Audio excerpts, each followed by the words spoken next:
Welcome back to another edition of the Watering Hole podcast brought to you by the Friant Water Authority.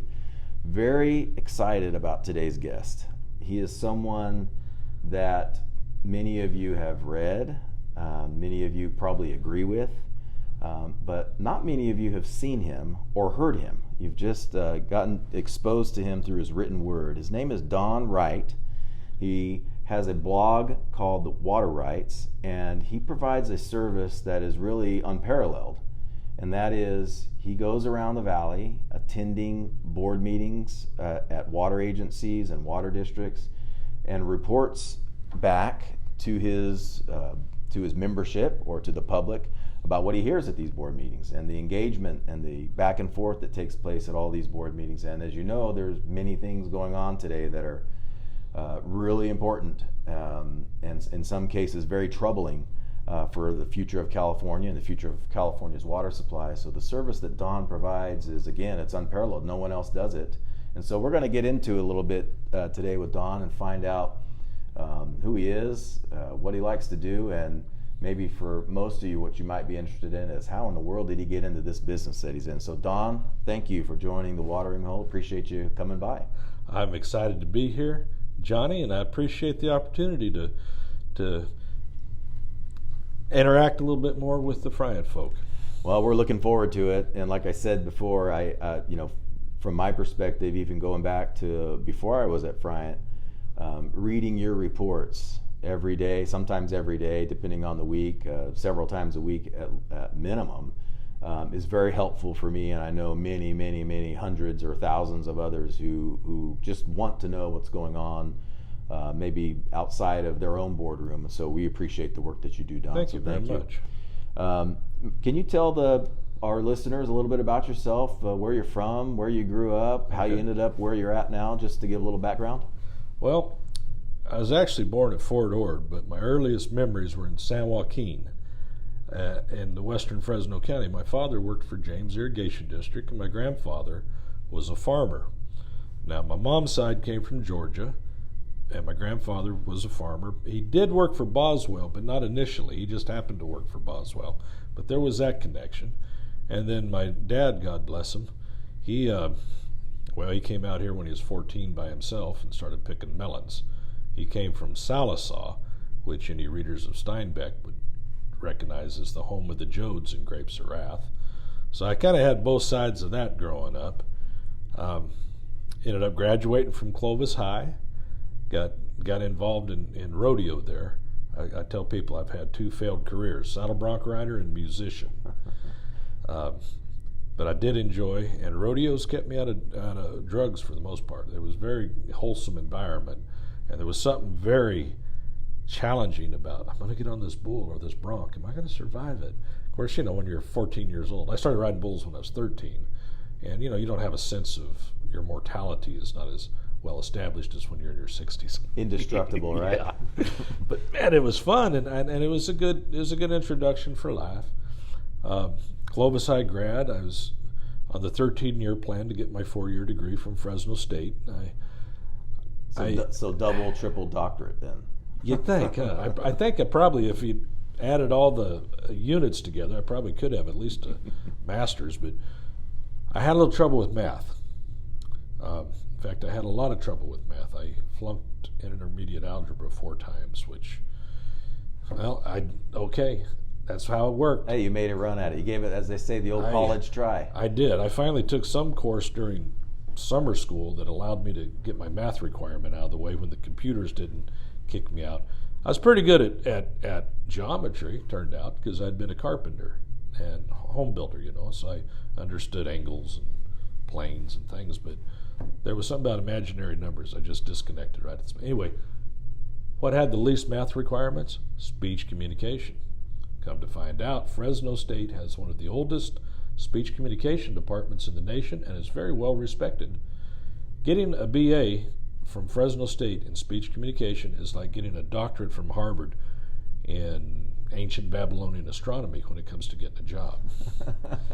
Very useful. Very. But actually, I've retained 2 things: a Sapir-Whorf theory that says you can only thank up to the limit of your vocabulary, which is kind of the idea behind Newspeak and Orwell, 1984, Orwellian thought. And now I can't even think of what the other thing I remembered. Oh, the Johari window, which is, I know something about, well, there's 4 panes to this window. I know something about myself that nobody else knows. You know something about me that we both know. You know something about me that I don't know. And the 4th pane is, there's something about me neither of us know. And that translates to everybody, so it could reverse to you. That's been kind of helpful in helping to divide up how to categorize situations and knowledge. And I pray that I've learned over the years to be a little more kind and a lot less snarky about people and their faults. Because really what this whole business is, yeah, I write about water, I write about districts, I write about growers in the state.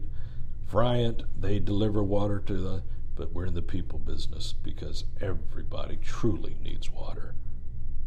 And it's an exciting field to be in. Yeah, it really is. That's it's interesting background. You know, it's as you get, I mean, I'm pushing 50 now, and same thing. I mean, I can remember when I got into the professional world, I basically thought I knew everything. Well, why don't take you down a notch, won't it? Yeah, it does. But you spend a lot of time thinking that, though. You spend a lot of time thinking, I've got this all figured out, until you realize you don't. And as I've gotten, further into my career and even in my family life, one thing I've learned is to talk less and listen more. And I think people who know me from a long time ago would say, yeah, that wasn't the Johnny of 20 years ago or 15 years ago, but that's definitely the Johnny today. I mean, undoubtedly, I think it's not a matter of question. I have pretty strong opinions about just about everything on water and politics. I mean, I've got just strong opinions, but I just learned it was from one of the books that I read that perhaps people that you're sitting with might know more than you do on certain things, and maybe it's worth listening. And so that's kind of what I do. But I'm not afraid to share my opinions still, which right. I know what's interesting to me about what you do when you come to, like, for example, a Friant board meeting. Most of the people that come that sit in the public area, listen, just sit there and listen. And you do that, obviously, and you're typing away on your laptop. But you're not afraid to engage and ask questions or ask for clarification or make suggestions. And it is pretty rare, I will say, at most of these public meetings. I mean, in every meeting there are some who like to chime in and engage, but it is rare. And we do, believe it or not, I mean, I don't know if you know this, but we do appreciate when the public is engaged in what we're doing, because what happens at the Friant Water Authority boardroom affects not just farms in the Friant service area. I mean, everyone is tethered together. I mean, funding for churches, or funding for schools and churches, and philanthropic giving, and tax base, and the local mechanic shop and the furniture store. I mean, it's all tethered together, and so it's I think it's important for the public to be engaged. So that's why we're appreciative. I still get a little bit tongue-tied when I have to interrupt a meeting, because I want to be very respectful of the board's time. But acronyms and initials, for one thing. Mm-hmm. The jargon is so specialized, and if you don't know to me, there's an acronym, NASA. You know the difference between an acronym and initials? You're going to tell me? Yes, I'm going to tell you. An acronym is a word. It becomes a word. It's almost like Kleenex. Yeah. Kleenex is a brand name, but we all call Kleenexes clean. Yeah, that's true. Yeah. Okay. An acronym is NASA. We don't have to explain, and it forms a word. USBR, that's an initial. United States Bureau of Reclamation. Most of us understand that and read it. But doggone, you have to. There's new thing. I was reading about OM and R. I've heard of O&M for years. All of a sudden, where did this R come from? And who came up? I'd like to know. Who said it was okay to use R? We can give you thousands of pages of reclamation code and rules so you can see where all the acronyms come from. But I agree, there are in government, and you have to stop and interrupt. Government in general, there's acronyms up the wazoo. There's no doubt about it. And that's fine. That's technical, and it's helpful to a degree. I was at a Sigma program that was broadcast on television live by KMPH, and one of the managers they asked how are there. I use Sigma, but hopefully this audience is aware of the sustainable groundwater management. They are, believe me. And one of the managers that was being interviewed, they asked about funding. He goes, "Oh, we'll probably have to run a 218." Mm-hmm. And it just passed on my thought. Okay, everybody lost it. Why are you even putting this on television? Mm-hmm. If you're going to say 218, you better explain what nobody it is. who there was, most of that room was full of the audience, and I bet you if you didn't delve into that, I'm not trying to say that I'm so smart. Yeah. I'm just saying I had to ask what a 218 election was. Yeah. And I still get a little bit tripped up on it, even after all these years. But see, now when I finally got out of Fresno State, I didn't want to be a drug smuggler. I didn't want to go back to construction. I wasn't making it in rodeo. I'm too old. I'm 30. Oh my God, that's too old. So what made you decide not to be a drug smuggler? I'm just curious. Oh, just the family pressure. Okay, good idea. Well, see, my dad. In Oklahoma, marijuana grows wild. And when I graduated, I went back to Oklahoma to visit with my dad, and we were at the auto body shop for some reason, and there was a bunch of cop cars, and they were all beat up, and the owner said, well, they'd been doing a drug burn, they'd done a pot burn, and somehow or other on the road they'd got hit a tree or something, and that's why it was all binged up. It wasn't like a high-speed chase. I go, it grows wild here, and Dad goes, yeah, you ought to just take your load back to California with you, because my father was the funniest man who ever lived. However, I told my cousin that, and he was my second cousin, my mom's age. So when I got back to California, she thought I was going to be a drug smuggler. She goes, are you really talking about bringing it? I go, no, Mom, that was a joke. Bless your heart. So that was why I decided to, I never wanted to do that. But, I liked music, and I enjoy writing. I enjoy the ability. We were talking a little earlier about the difference between the spoken word and the written word. The written word, you can sit down, you can break out the thesauruses, if I pronounce that correctly, and choose the exact word. Ooh, and you can order that. Now I'm going to change this. And pretty soon, if you put a little time into it, you've got a cogent sentence and maybe a thought that runs through something and has a beginning, a middle, and a resolution at the end, summation.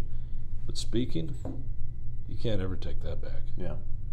And and actually the written, you can't take that back either. So I don't even send out emails or texts that I wouldn't want everybody in the world to read. Yeah. I just won't do it. I have seen more people crash themselves into that freeway abutment needlessly because they didn't stop and use that discernment of when to send something out. Mm-hmm. I speak way too much as it is, like most of us. I do better listening. I'd be better off. And what was it, Mark Twain? You can, or maybe it's Will Rogers. You can remain silent and leave them guessing, or you can speak up and prove you're a fool. So it's there's a lot of lessons to be learned, but actually before we end this first segment, it's actually a pretty good segue. Oh, I'm pointing at you. Sorry. It's actually a good segue. I thought you were looking at a clock or something. I have had conversations with people who've asked, who read your reports and say, how did Don get into this? How did you get into attending board meetings, writing up reports, sending it out there, getting sponsors for your service? How does this even start? All right, I'll try not to make this too long if we're on a timeline with it, but I enjoyed music, so I became a music critic. My first job was at a small weekly tabloid. And by the way, tabloid doesn't mean National Enquirer, just it's the size of the paper, the physical size, 11 by 17 or 14 by 17. And I started writing about music. It was not a very lucrative thing. Thank God I lived across the street from the offices so I could walk. I was just not making any money, student loan, car breakdown, that's too bad. But I loved it. I loved the layout. Back when cut and paste meant an X-Acto knife, and you literally cut the stuff out. Yeah. And it was, I'd never experienced anything so, it engaged me completely. And, but I wasn't making the money. And there was a county supervisor named Doug Vagum who needed an assistant. And I'd gotten to know him a little bit. And I got that gig. And it was beautiful. So you worked for County Supervisor Vagum. Yeah, I was his chief of staff. Oh, okay. I didn't. Well, there's a staff of one. Yeah, that's true. Yeah. You managed yourself. I managed, yeah. I had no idea. Okay, so you have a little background in politics. Obviously, you're exposed to water and other issues, land use issues and other. And so at some point, your love of issues and your love of writing morphed into what I'm doing now. Yeah, I learned one thing there: how to sit through long, boring meetings, and try to start engaging and finding out why they have to take place, and then they're not as boring as you think. Well, they're mostly boring, but sometimes there's some good issues happening that require. Well, we'll get to this in a bit. Heart rate up. But it's okay. From there, he didn't get reelected, and they transferred me over to the welfare department to do collections. If you really want an uplifting day, go to the welfare department and try to get the money back that the county shouldn't have spent out in the first place. Yeah. And it was kind of sad too, because most of that money is going to foster homes. Now, if you have a foster child, I'll pay you $1,000 a week for that kid, or whatever it was. I can't remember. And that kid runs away from home for 2 days. You're supposed to deduct 48 hours and reimburse the county for that $1,000 I gave you as the county. Mm-hmm. So the bill, I mean, it was insane. Mm-hmm. It was really bad. And these people, they're just trying to help children. I worked at that, and I just couldn't stand it. So I started my own newspaper, and I whipped that dead horse. What was that called? It was called Bright Lights. I was actually literally living in the Warner's Theater in downtown Fresno. Mm-hmm. And I put it out. I wanted to build, because the tabloid had gone away, the weekly had gone away. Fresno at the time was the biggest city in California without a weekly newspaper, a viable weekly newspaper. And I thought it's arts, entertainment, little politics. At that time, the revitalization was a super hot topic downtown. The putting in the stadium was a big issue. And like I said, I whipped that dead horse down the street, down the sidewalk for 3 years, sold it, went to work for the Business Journal. Now here's where you'll find out how I ended up doing what I'm doing now. They didn't have an ag writer at that time. I thought, what in the world? This is Fresno, the Business Journal. So I said, I want the ag beat. And I'd had, FFA, we had cattle and horses and all of that. I had never grown crops, and I'm not particularly good at it. But I did know I got to cover ag and, of course, water. At that point, they were putting in a water bank in Madera. This is over 20 years ago. Yeah. Enron was stomping around down in that garden and getting everybody mad. Pretty soon the pitchforks and the torches came out and ran Enron off, and they went away. Well, after they fired me the second time at the Business Journal, because you get fired a lot in media. I mean, I'm not counting Range Magazine and the news editor gig and talk radio that I had. All this, I'm just sticking with the main highlights here. Dozens and dozens of publications I've written for. Well, after they fired me from the Business Journal, there's a guy we should all know named Mark Arax. You should all be reading his books, The King of California. Actually, my father's name, about the murder of his father. You'll get history in the valley that you'll never have known, that applies to today and to water. King of California, the Boswells. I don't know how the heck he got Jim Boswell to let him drive him around in a truck with him and talk. I was trying to do super high positive stories on Boswell, and they wouldn't talk to him. Mm-hmm. Here comes Arax. Rides around the truck with him. Yeah. Brilliant guy. Anyway, they found Chandra Levy's body up back, and she was from Modesto. Yeah. She, you may remember, was an intern that was fooling around with a congressman, or he was fooling around with her. She was murdered, and he was suspect. Well, I went up there and covered it for the LA Times. I didn't really cover it. I just, what they call stringer work. That means I go to the site, gather information. I called it back to Mark. He wrote the story. The next day, above the fold, front page, LA Times. I don't even remember the headline. Levy body found by Mark Arax and Don Wright. This man gave me a co-byline on a major story of international interest. Front page, above the fold, largest paper west of the Appalachians. Well, good on him. You did the work, right? I did some work, but I should have got like an italic at the bottom. Don Wright contributed. Attaboy, Don. But you were in the byline. But he gave me a byline, which, and then Mark and I don't see eye to eye on politics and a lot of stuff, but I consider him one of my best friends. Now, from there, I did the Scott Peterson murder trial while it was still in the Valley. I did a bunch of murder and mayhem. There was a company that was trying to redo the Madera water bank, and my profile was really pretty high for, this guy that flunked algebra 4 times at Fresno State. And this company out of LA heard about me. They wanted somebody in the Valley that knew a little bit about ag, and I'd won a couple of awards for my ag writing. Excuse me if I talk soft. I'm trying not to brag, but my profile was at the right place at the right time. And I started, thank you to Liz Hudson from Fresno County Farm Bureau, who helped me with this, Mark Arax, all these guys. It turned out that they needed somebody to go around and write about these irrigation districts and to help with the water bank in Madera. And that was my introduction. How long ago was that? 20 years. So you started going from district to district 20 years ago. And then when did this, was that a service that was provided just for a specific number of people? Just for this company called Western Development and Storage. Mm-hmm. A very honorable bunch, by the way. They like to keep a super low profile. I understand that it's water. Yeah. I was like the secret agent guy in the back typing that people don't go to these meetings. So who's that bastard back there taking notes, It was 10 years before somebody was friendly to me. Mm-hmm. And it was at a Friant meeting. Paul Hendricks, the former Tulare ID general manager, turned around and said, "Hi, who are you?" Yeah. And then eventually the company I was consulting for doing this writing, they got so big, they didn't need me. Mm-hmm. They really didn't. And we amiably parted. I still occasionally have conversations, and I have a fond memory of them. So what was created back then morphed into a kind of a private business that you do. I had to do so. Well, one of my problems was I was a consultant. You shouldn't have 98% of your income coming from one client. Yeah, that's rough. So I had to scramble quite a bit, but I started building up the water rights website.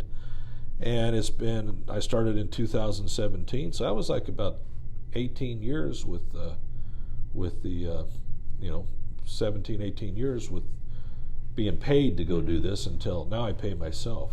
Yeah. So really I've actually turned into an ad salesman. Yeah. Because, that's the business side of it. Okay. Well, that's helpful. I had no idea. So and I suspect that there's some that probably know, but I suspect there's a lot more that don't. Well, this is fun because as a reporter, I have to ask the questions, and my opinions. This is I'm enjoying this. Yeah. Thank you very much, Johnny. Appreciate it. Well, thank you. When we come back from the break, we're going to dig a little bit deeper in a few things, kind of get your personal opinion about some issues that are going on right now, and then we'll close up after that. But you're listening to the Friant Watering Hole, sitting here with our guest, Don Wright from Water Rights. We'll see you on the turn.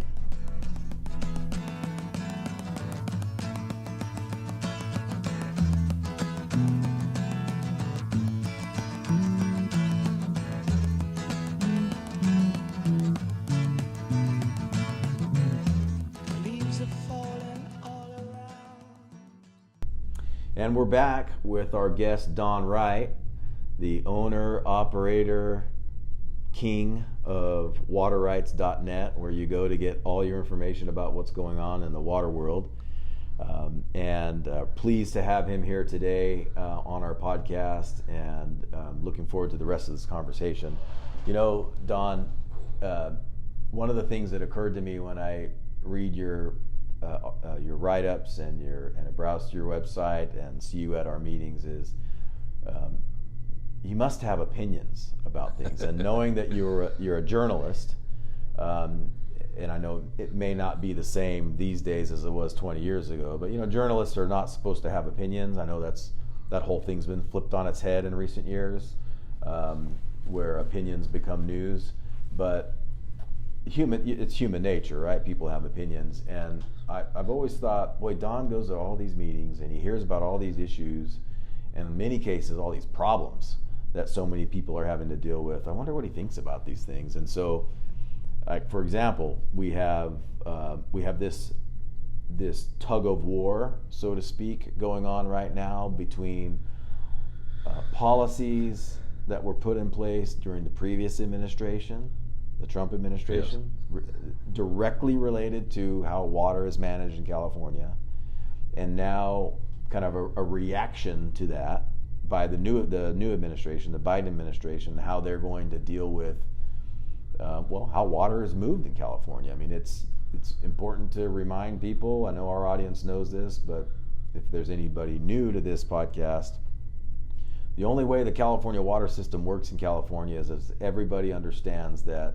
80% of the water that this state is blessed with falls north of the Delta, and 80% of the demand for water is somewhere south of the Delta.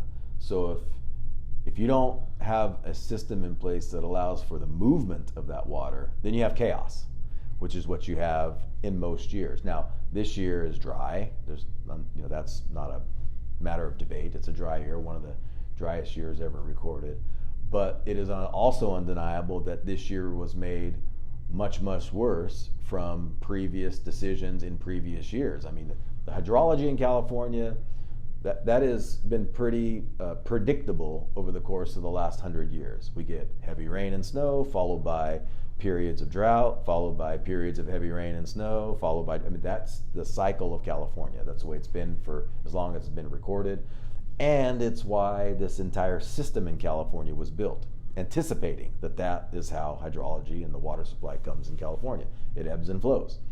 So we have this really elaborate system of reservoirs and canals and pump stations to anticipate that expect that to be the case. So you move water and store water in wet years so that you have it in dry years. It's a pretty simple concept that's become overly complicated in the last 3 decades because of laws and regulations. So I wonder what you think about just how water is managed in California. This may be a leading question. I think I know what your answer might be, but generally speaking, what are your thoughts on how water is managed in California? Well, one word, poorly, but not by the growers and not by the agencies that deal in water delivery. It's being managed poorly in Sacramento.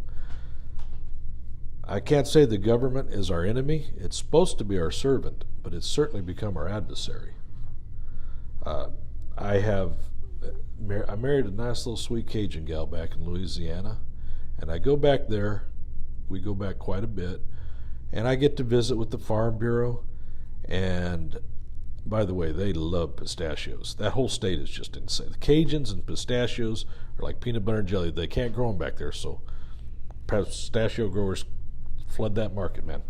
I get crucified if I don't bring a crate of pistachios with me when I go back there. But you go into their Farm Bureau, you talk to their growers. The state is an ally. I haven't heard that here in California, and not in the Central Valley. Now, as you recall, I said I started off as an entertainment writer, and I've been around some very creative people. Waylon Jennings, got to ride around the bus with him, He's one of my favorite guys I ever met, yeah. And the people that work with him, and dozens more like him, right? I've never met anybody as creative as an irrigation district general manager trying to get water to his. I'm not saying that to flatter those guys, but most people don't go to these meetings. They don't know what someone like Michael Hagman or Aaron Fukuda or Bill Stretch. I mean, these cats are scrambling on behalf of. If you ever read Atlas Shrugged by Ayn Rand, the engine, they are the engine. The irrigation districts, the JPAs like Friant, like San Luis Delta Mendota. What I find so frustrating. I'll rag on the government here in a minute at length. I mean, we could turn this into a 5-hour podcast if you want to just talk about what a bunch of donkeys they are. Ooh. Donkeys. Perhaps that's a very polite way of saying it. Yes, perhaps the double entendre there will I get reach it. out. Yes. So I'm Portuguese, but I'm not that thick. Portuguese have great sense of humor. Like, how many farmers have you heard dairy guys throw that bull over the fence? Some hay. So, farmers do a crappy job of telling their story. They're like herding cats. Now, I realize that I use journalist math. So what I did was I added up the crop reports from, I think it was 2018, and it doesn't really matter because I can't remember the exact figures. I do have them written down.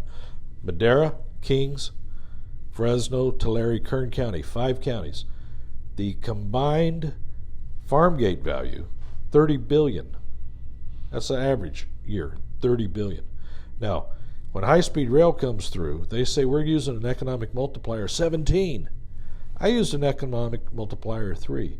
That means just these 5 counties are producing $90 billion in economic output directly because of ag, which is directly dependent upon surface water. Per year, farm gate. Farm gate's $30 billion. Right. And you know the farm gate for, that's the value of the cotton on the bowl, the nut on the tree, the milk in the udder. That doesn't count pizza sauce and yogurt. Talk about the multipliers. Yeah. Right. So just 3, a very conservative 3. $90 billion. I don't think Hollywood does that. I'm not sure, but well, we farmers. That's just 5 counties. So tell me, Johnny. I know these are different figures than Dr. Sundig came up with, and it could be because he has a PhD in economics. And again, I flunked algebra 4 times. But using journalist math. So why aren't farmers? How come they're not a little higher on the pecking order? Yeah.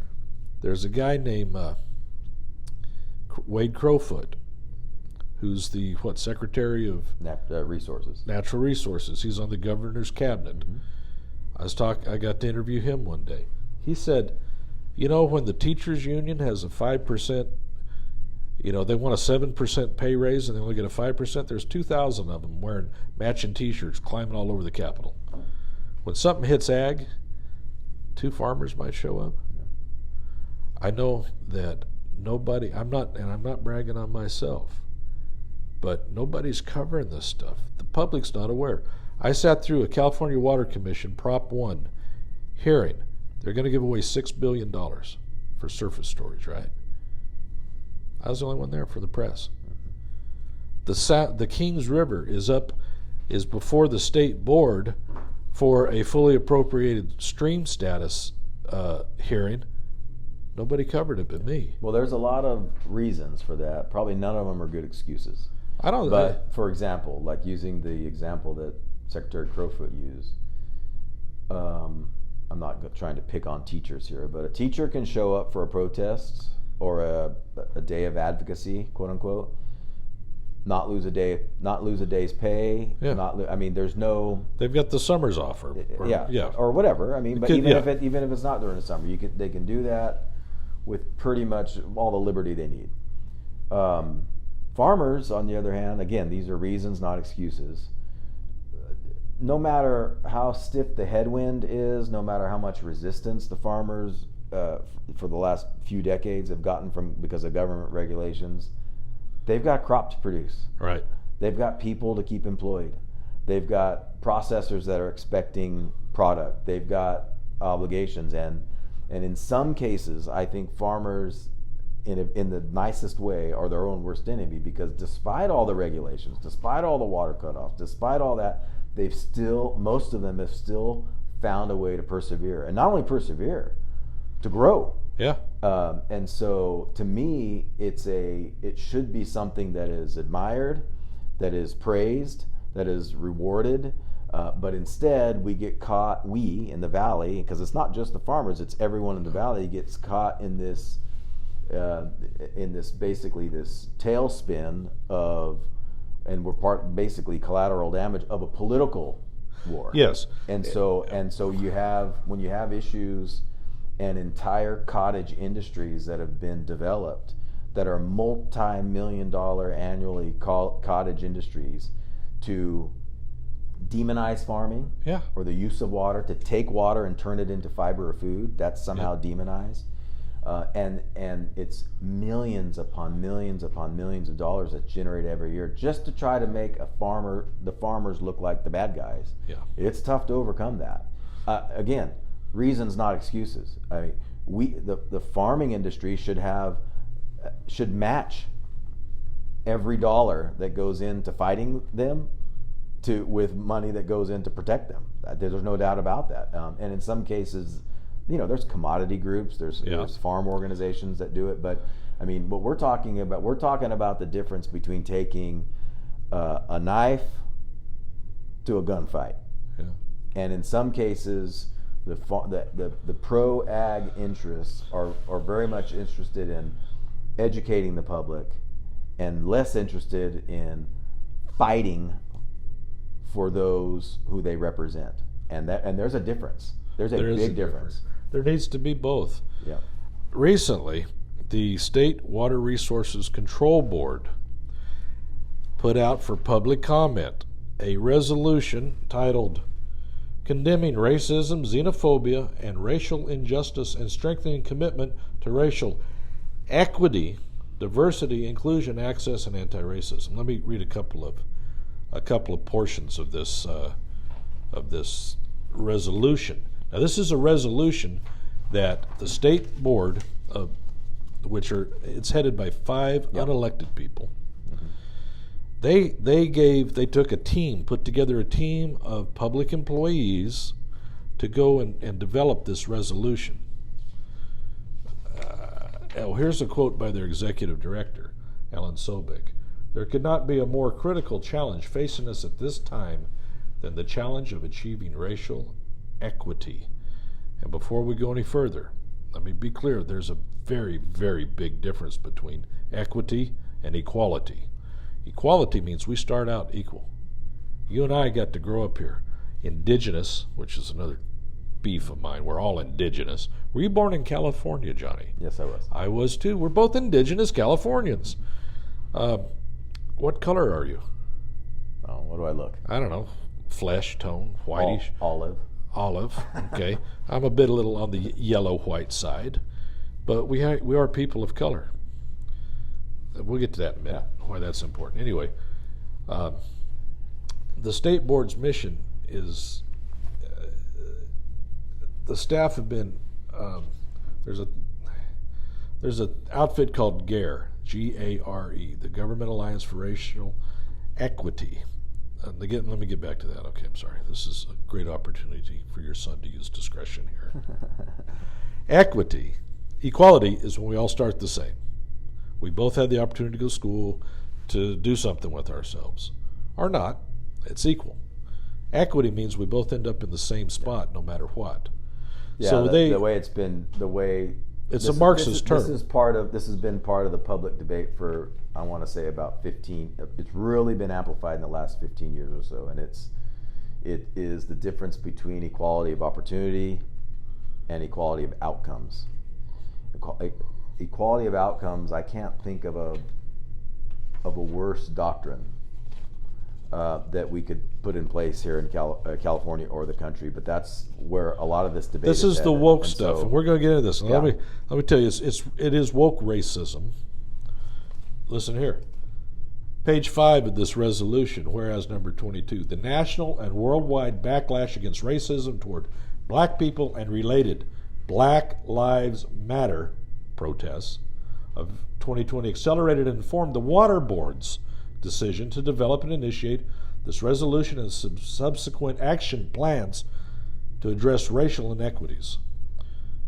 Oh, so now the Water Board is supposed to be rectifying all the injustices perceived or not? Look, call me crazy, but I think depriving people of water, which is what virtually every regulation and law and decision that's come down the last 30 years has done, that to me is that's what needs to be addressed. I mean, I can't look, to me, any governmental organization that has the word water in it ought to be thinking about ways to make sure people have water that they are contractually entitled to receive, or water they can drink from their tap.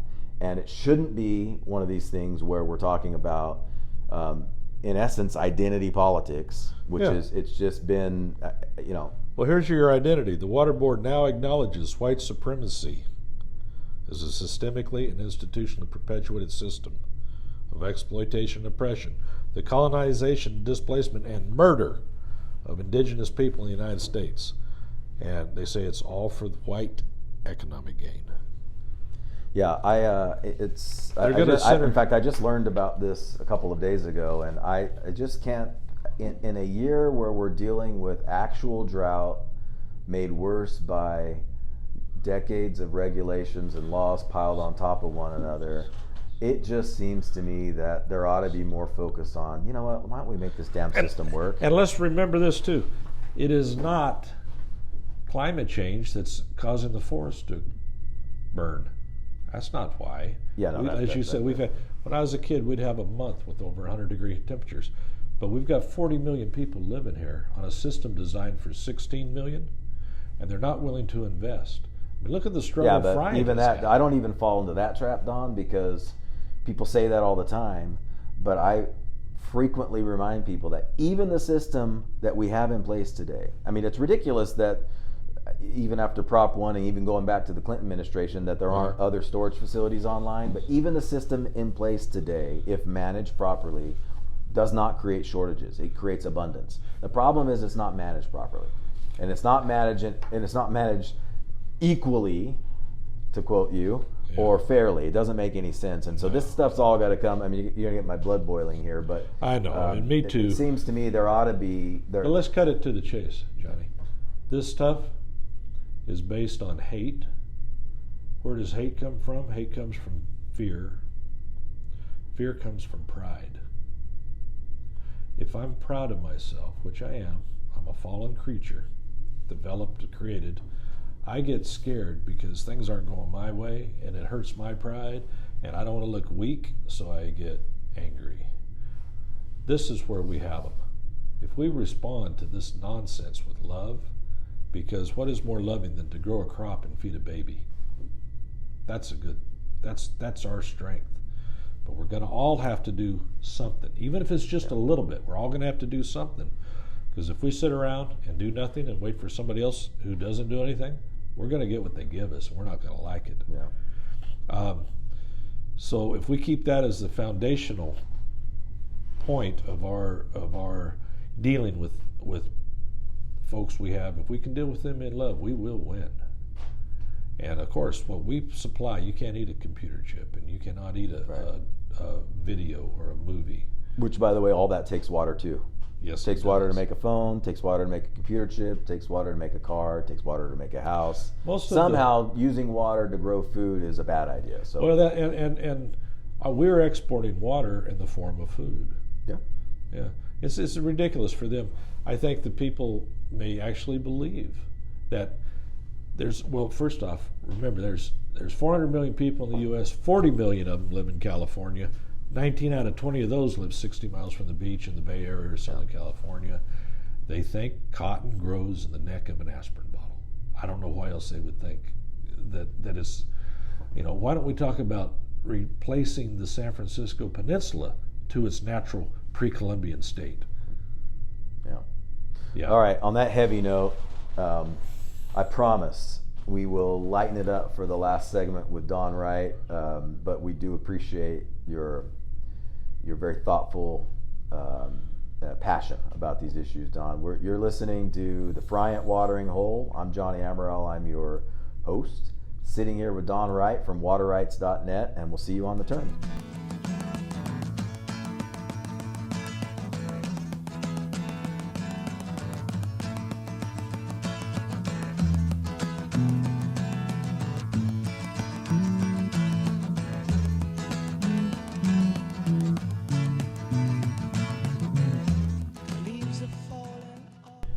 Welcome back to our third and final segment with our special guest today, Don Wright from waterrights.net.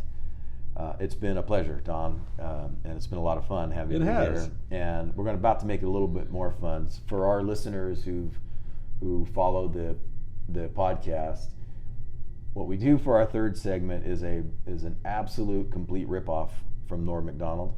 Norm Macdonald is a famous, stand-up comic, kind of an actor.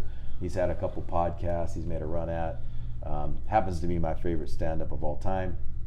maybe one day he'll listen to this podcast and get a kick out of this, but we literally are taking jokes that he or his people have written and trying to deliver them in as funny a way as we know how. And so this is a complete and total ripoff of Norm Macdonald, so you can't sue me. You get the credit. So I'll start.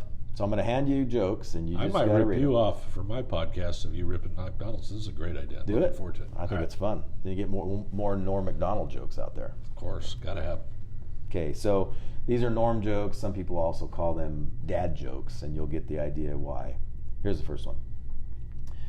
I signed up for my company's 401k, but I don't think I can run that far. Now this one, my last guest, Matt Leiter from Teapot Dome, I gave this joke to him. He tried, but he didn't give it what I think needs to be given there on this last line. So let's see if you know what I'm talking about here when I hand you this. Really give it something there on that last line. The man behind the voice of Tony the Tiger died at 64. His last words, I don't feel great. You got it. Good one, Don. All right. Jonah Hill, the actor, Jonah Hill, the kind of the big kid, he says his heart is broken over the fact that he was caught on camera calling a photographer a gay slur. And speaking of things that are broken, Jonah Hill's chair. Guy could lose a few pounds, I think. Yeah, bless his heart. There we go. All right. Scientists have discovered a vegan spider in South Africa that will not eat ants. It refuses to eat ants even if it's starving, but it will eat tofu shaped like ants. That's perfect for California, right? That is, man. Where do they think wine spritzers come from anyway? Okay, a Chinese man spent 10 years developing a suitcase that doubles as a motorized scooter. But there's no word on whether he had any particular hopes or dreams. That's a Norm joke. You don't get it? I don't get that. I mean, he developed a suitcase that's a motorized scooter, and the joke is the last line. Yeah, there's no telling if he has nobody knows if he had any hopes or dreams, though. Well, yeah. It seems like the invention would be a hope, a dream. Yes, but I didn't connect. That's well, they're not all winners, Not all these jokes are winners. Well, Norm's human. Probably partly my fault. I don't think so. I think it is. Can I interject something here? Yeah. I throw in a lot of jokes in my reports because otherwise I'm afraid it's going to get boring. Yeah. And I rarely does anybody laugh or do I get any feedback on them. I go back and I read them, I cringe. But the very leader of Friant, Jason Phillips, throws out a lot of jokes during the meetings that nobody laughs at, and it just makes me feel better about myself. Yeah, I always remind Jason he's not funny. Yeah, but he is. It's just you got to have a certain intellect. All right. It's a kind of a weird feeling watching the Flintstones lately. Really? How? With their Stone Age drive-in movies and their caveman bowling. It just seems so dated. I love that one. Okay. 3 children were... Okay, this is already making me laugh. 3 children were injured when a cannon exploded during a Civil War reenactment. Yeah, that is funny. But to keep things authentic, the children had their limbs sawed off with rusty hacksaws. Oh, jeez. That's not even right. We got a couple more. All right. Harriet Thompson, 91, finished running the Rock and Roll Marathon in San Diego in just over 7 hours, becoming the oldest person to complete a marathon and setting a world record for the fastest time in her age group. The previous record was set by Mildred Kenilworth, who died during mile 1. That's a good record to beat, I guess. Norm's going dark on us here. Yeah. Well, speaking of going dark, here's another one. When I die, I want my body donated to science, but more specifically, a scientist who's working on bringing dead guys back to life. Okay. Yes. All right, and to close it out, we're gonna thank Don for coming today. Traveled down from the mountains to come join us in Fresno. Foothills. In the foothills, yeah. Base of the foothills. But I'm going to hand you this, and we're going to close with this joke. But Don, I can't thank you enough for coming down and being a part of this. Johnny, anytime, brother. Make sure www.waterrights. That's WATERWRIGHTS. Very clever. .net. I wish I could. waterrights.net. If you're interested in California water issues and the decisions that are being made, go to his website, subscribe, get his reports, because it's very much worth it, and it's very useful information. We appreciate you joining us today. So, Don, to close out this episode of the podcast, here's the last joke. Thank you. A Winchester parking enforcement officer stole $89,000 in quarters. How much laundry does this guy need to do? All right, you're listening to The Watering Hole with Johnny Amaral. I'm your host, the Friant Water Authority. Thank you again, Don, for being our guest today. God bless. Thank you.